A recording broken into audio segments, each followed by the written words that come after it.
My mother begged me to fly across the country. "I'm dying. Help me." I flew from Seattle to save her in Columbus and walked into a perfectly healthy woman in full makeup, suitcases by the door, my sister with 3 kids and 10 days of beach outfits. Surprise? I wasn't there to hold her hand. I was the free childcare. What I did next, they definitely did not enjoy. When my phone started doing its little seizure across my desk, Mom lit up the screen and my stomach did that familiar twist. They never call just to chat. If it's not about money, it's about a favor, usually both.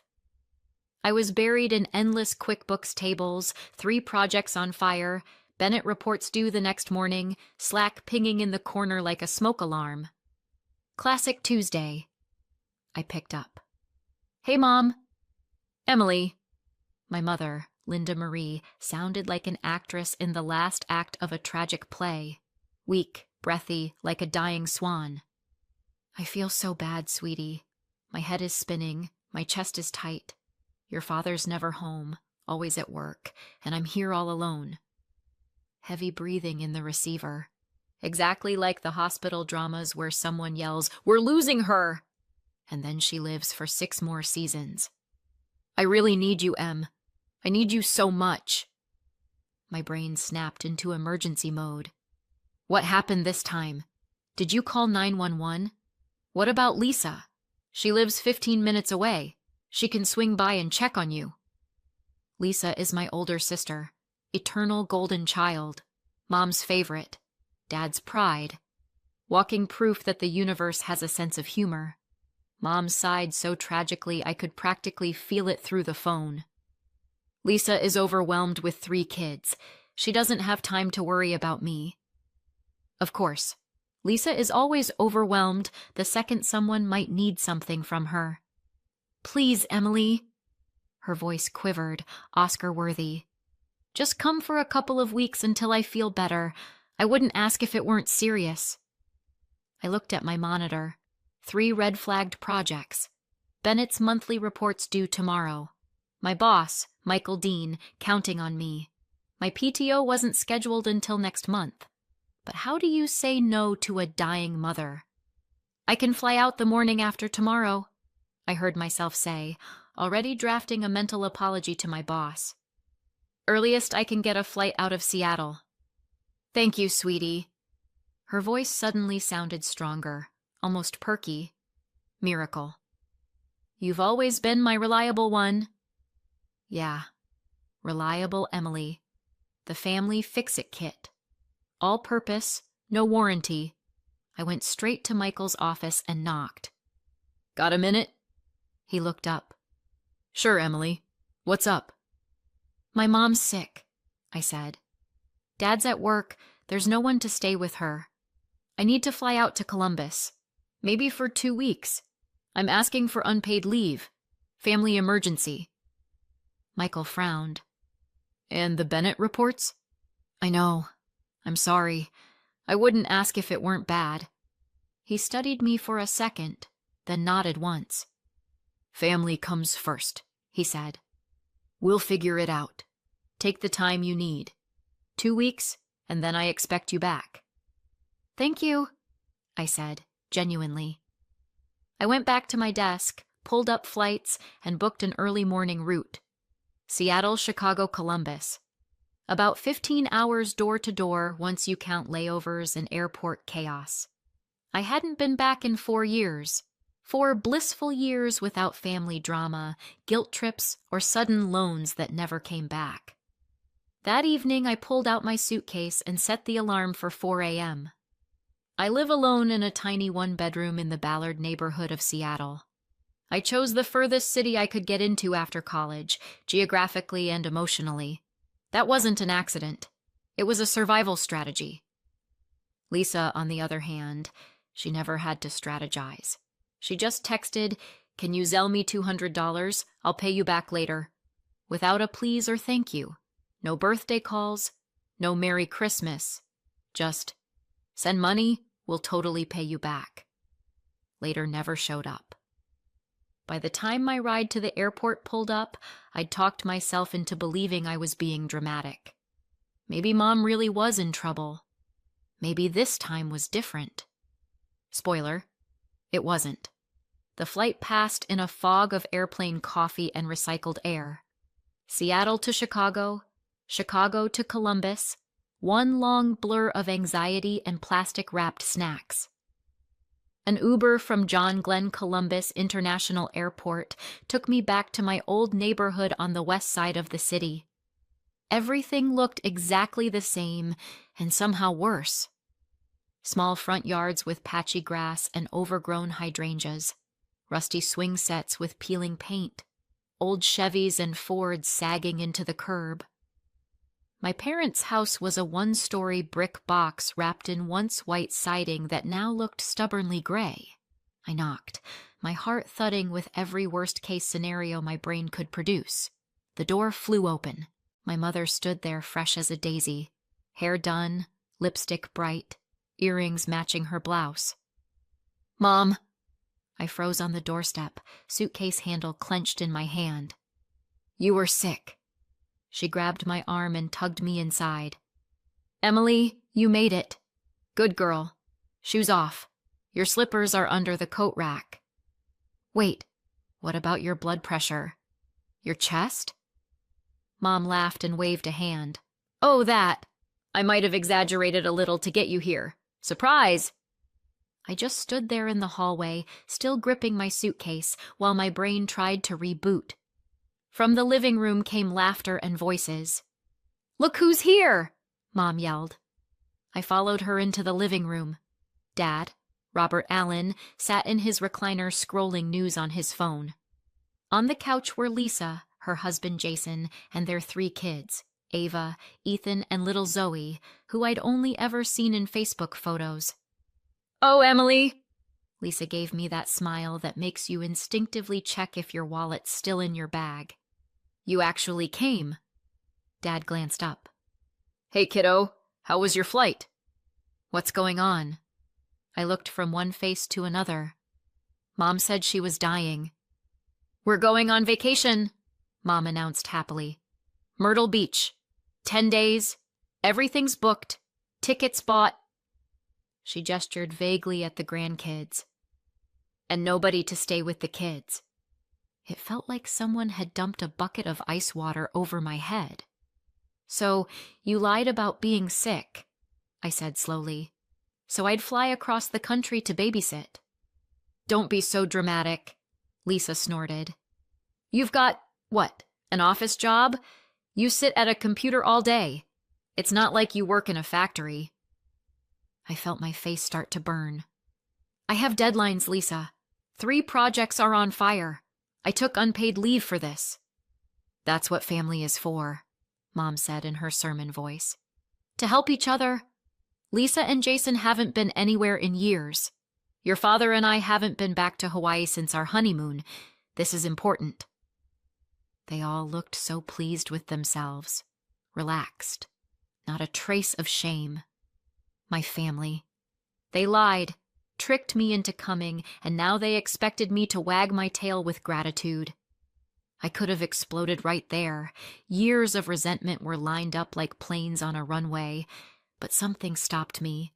Maybe the old habit of being good Emily, or maybe the first spark of a plan. I took a slow breath and forced a smile. "You know what?" I said. "You're right. Family should help family. When do you leave?" The tension evaporated instantly. Mom even clapped her hands. "See? I knew Emily would understand. We fly out the day after tomorrow, honey. It's going to be so wonderful." "Yeah, for some of us." That night, over Mom's famous skillet pasta with ground beef, the only thing she can cook without burning, everyone talked nonstop about their glorious beach vacation. The resort right on the ocean, all-inclusive. What a deal they'd scored. Dad bragged about the discount and free buffet. Jason enthused about renting a Jeep to go into the mountains. The kids bounced in their chairs, fighting over who'd sleep in which bed. I smiled, nodded, played along. But inside, I was already packing a very different trip. After dinner, I slipped away to my old bedroom. It wasn't really a bedroom anymore, more like a storage unit with a bed shoved into a corner, boxes stacked to the ceiling, my old posters half covered by dusty junk. I sat on the creaky mattress, closed the door, and pulled out my phone with shaky hands. Dialed Michael. "Emily, how's your mom?" he asked immediately. "Not quite how I imagined," I said, and told him everything. The fake illness, the actual vacation, the unpaid leave I'd taken to come save her. Michael was quiet for a moment. "Wow," he said finally. "Your family is... something. That's beyond the line." "Yeah." My eyes stung. "I'm sorry I left work for this." "Don't apologize," he said. "You tried to do the right thing." He paused. "So, what are you going to do now?" "I don't know. Part of me wants to buy a ticket back to Seattle right this second." "You could do that," he said. "Or you could take an actual vacation. You already have the time blocked off. Maybe use it for yourself for once." I blinked. "You think so?" "Of course," he said. "We already redistributed the workload. Don't rush back, Emily. After this stunt, you've earned a break." I hung up and opened my laptop before the guilt could catch up. If my delightful family was going to Myrtle Beach, I wanted somewhere farther, nicer, and significantly more expensive. Just for balance. Turkey caught my eye. Antalya, specifically. White sand, turquoise Mediterranean, all-inclusive, glowing on the screen like a dare. And would you look at that? There was a beachfront resort with open rooms starting exactly the day my family flew out. 10 days. All-inclusive. The photos looked like a Rixos knockoff. White buildings, palm trees, multiple pools, ocean basically in the lobby. I booked it without thinking twice. Then I found a morning flight out of Columbus that would get me to Antalya with connections, hours before their afternoon departure. By the time they'd finish breakfast and head to the airport, I'd be boarding my second plane. I was going to be sipping a mojito by the pool when they were realizing their free nanny had vanished. And for once, I didn't feel guilty. Just awake. The next morning, I pretended to join the family chaos. Mom and Lisa dashed around with lists, checking suitcases, shouting about sunscreen and swimsuits. Dad rechecked the travel documents for the 15th time. The kids bounced off the furniture. I slipped out to Easton Town Center to pick up a few things. New swimsuit, sunscreen, a cover-up, flip-flops. Everything I'd need for my Turkish all-inclusive. I hid the shopping bags in my suitcase under boring clothes. That night, I triple-checked my plane tickets and hotel reservation. Everything lined up perfectly. A small pang of guilt jabbed at me because of the kids. They weren't to blame. But then I remembered Lisa dismissing my job, Mom's fake heart attack, the way they'd tricked me. My whole life, I'd been last on their list. Memories flooded in. At 12, I was cooking dinner and scrubbing floors while my darling sister went out with friends. At 16, I got a job at a supermarket to pay for my own clothes and textbooks. At 19, Lisa was at a private college, fully funded by our parents. I got nothing for school. I clawed my way into a state university on scholarships and pure stubbornness. When I moved to Seattle after college, they didn't visit once, barely called. The only time my phone lit up with Mom or Lisa was when someone needed money. "Can you send me $150? Just until Friday. Transfer it, we'll pay you back." Friday never came. And now they'd staged a fake medical emergency to trap me into 10 days of unpaid childcare. No, I thought. I'm done feeling guilty. They made their choices. Now it was my turn. On departure day, I woke up at 5 a.m. My flight was at 8. Theirs was at 2 in the afternoon. I had to be out of the house by 6 to make the airport. I got dressed in the half-light, quietly packed the last of my things, and cracked open the bedroom window. The shrubs below would hide my suitcase until I could grab it. I eased the suitcase down, winced at the dull thud, and shut the window. A few minutes later, Mom knocked. "Em, you up already?" I opened the door fully dressed. "Yeah, I thought I'd run to the store and the pharmacy," I said casually. "Pick up some stuff for the kids before you leave." "You're such a good girl," Mom said, genuinely pleased. "We're heading to the airport in about an hour and a half. You'll be back, right?" "Of course," I lied easily. 15 minutes. I went downstairs, threw a "going to the store" over my shoulder to Dad while he made coffee, and slipped outside. Around the side of the house, I yanked my suitcase out of the bushes and started walking, fast, without looking back. As soon as I rounded the corner and the house disappeared behind me, I called an Uber. "To the airport, please," I told the driver. Then I turned my phone off. The airport was busy, but for the first time in years, I didn't care. I checked in, cleared security, and found my gate. Never turned my phone back on. I knew it would explode the second it caught signal. I bought a coffee and a magazine, sat by the gate, and finally relaxed. No one was asking for money. No one telling me what I had to do. No one treating me like a background character in my own life. When boarding started, I walked onto that plane with a grin, grabbed a window seat, buckled in, and only then checked the time. Right about now, my family would be finishing breakfast, blissfully unaware that their free nanny was taxiing down the runway. The first flight felt like pure luxury, less because of the airline, more because of the company. 3.5 hours of movies, napping, and not thinking about the meltdown brewing back in Columbus. When we finally landed in Antalya, it was midday local time. As I waited at baggage claim, I finally turned my phone on. It went insane. 27 missed calls, 42 messages, like shaking up a beehive and popping the lid. A quick skim. "Where are you?" "Mom." "Call me back now." "Dad." "If you don't come back in 10 minutes, we'll miss our flight." "Dad." "Emily, this is not funny." "Lisa." "You selfish witch." "Lisa." The messages got progressively nastier. I locked my screen, grabbed my suitcase, and walked out to find the hotel shuttle. Antalya hit me with heat and sea breeze the second the doors opened. It felt like stepping into someone else's life. The shuttle driver was one of those talkative types. All the way to the resort, he told me about the Duden waterfalls and the old town of Kalaitsi. I nodded, half listening, half floating. The hotel looked better than the photos. White buildings, palm trees, blue pools, the Mediterranean so close you could smell the salt.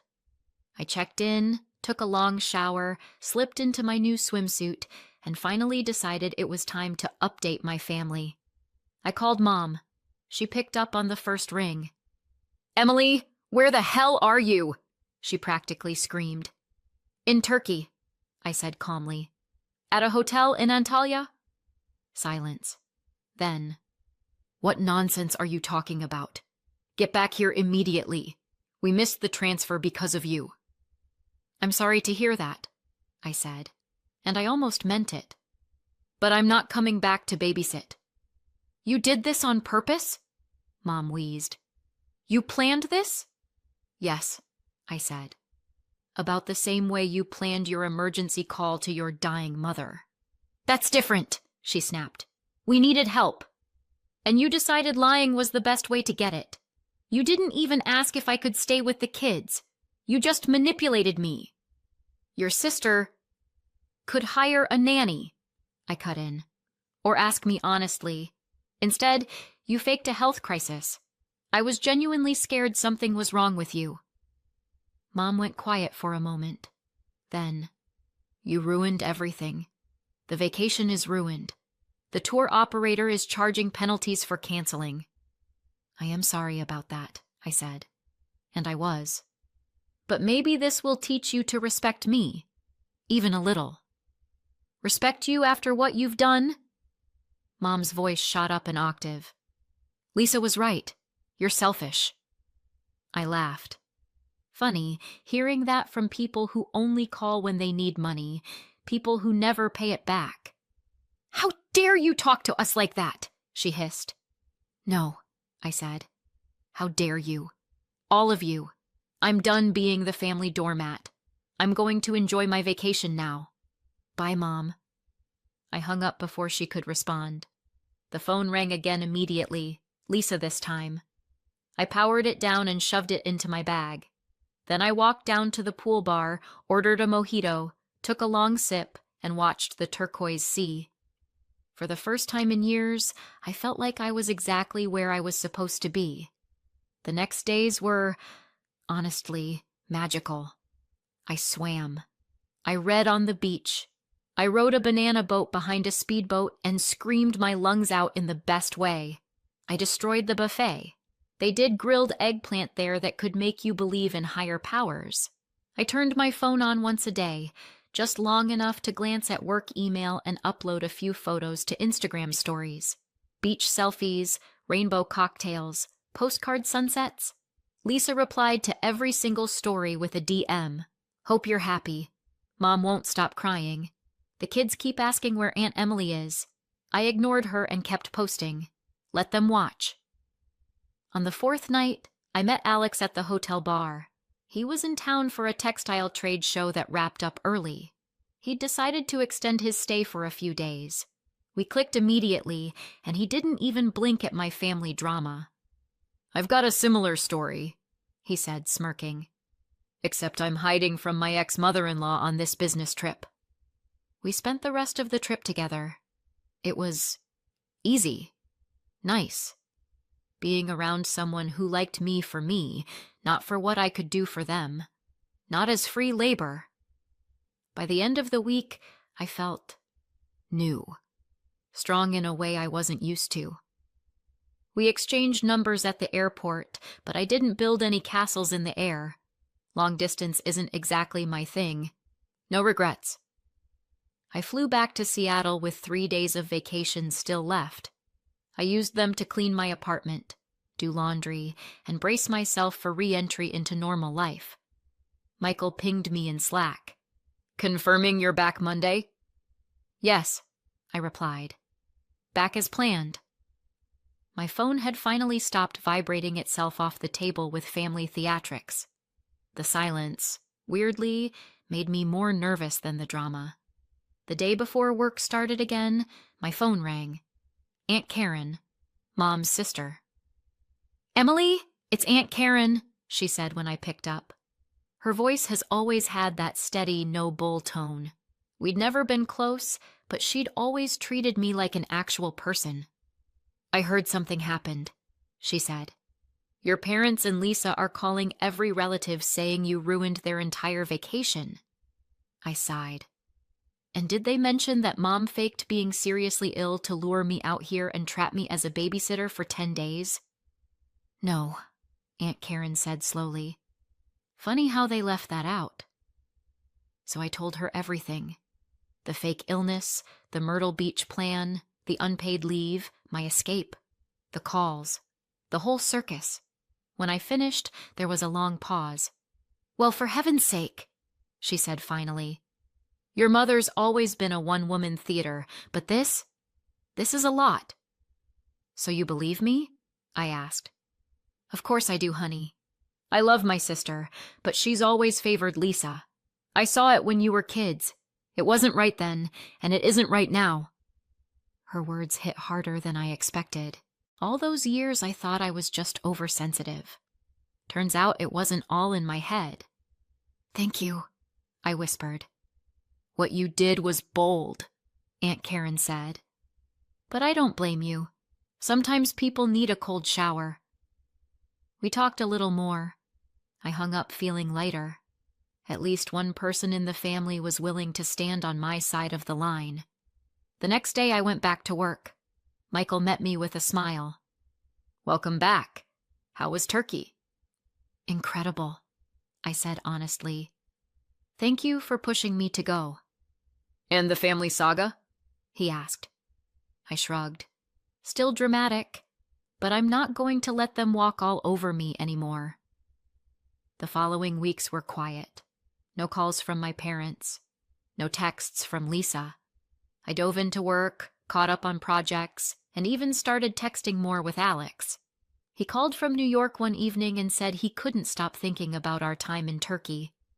Almost a month after my Turkish rebellion, my phone rang again. Mom. I took a deep breath and answered. Hi, Mom. Hi, Emily, she said. Her voice was tense. How are you? I'm fine, I said. You? Better, she replied shortly. Your father and I talked about what happened. I waited. What you did was very hurtful, she went on. We lost a lot of money on the tickets and the hotel. The tour operator charged penalties. No apology for the fake illness. No acknowledgement of using me. That's unfortunate, I said coolly. Maybe next time it would be better to hire a nanny instead of lying to trick me into coming. Mom sighed heavily. We didn't lie, she said. We just exaggerated a little. That's how we do things. We're supposed to help each other. It goes both ways.